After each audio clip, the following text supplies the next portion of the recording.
Hi, welcome to Evening Afterglow. Well, last Sunday night we looked at Philippians chapter 2 verses 23 and 24, and I was particularly struck by what Paul said regarding his plans which he had made to go to Philippi. Of course, they were affected by the fact that he was in prison, and it's kind of an amazing thing for a guy in prison making plans. But he was in hopes that he would be set free. But in case he wasn't set free, he was planning to send Timothy, the trustworthy co-laborer of Paul was Timothy, and he was going to send Timothy to oversee the church and take care of them and see how they were doing. But there's a statement that Paul makes in verse 24 that I find rather gripping. He said, having made his plans, he said, I trust in the Lord. 5 simple words. I trust in the Lord. Now, I don't think that means that Paul means that he was making God accountable to him, that Paul was going to make the plan and trust in God to make sure that the plan worked out. I don't think that's what Paul meant. I think what Paul is saying is, sometimes in life, plans don't work out, and we just need to understand that.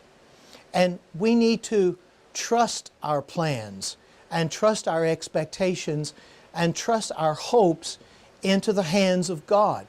We need to have faith that the Lord would lead, guide, and direct in all circumstances to achieve His perfect plan and will.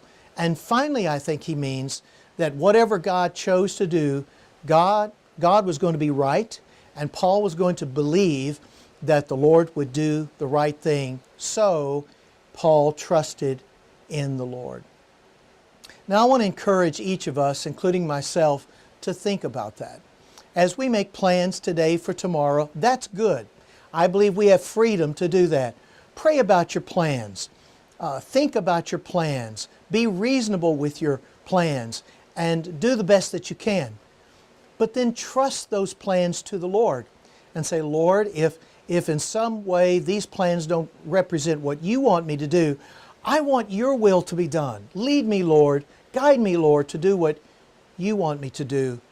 And Lord, I'll trust you and I'll believe that whatever you make happen will be the best for my life, and I will praise you no matter what.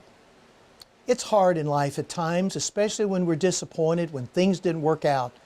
But I want to encourage you to remember God is always right, and He will lead to do what is best for your life. If you want to hear the whole sermon, go to fbcfenton.net. You can access all the sermons there. God bless you. May the Lord lead, guide, and direct you. And we'll see you next time on Evening Afterglow.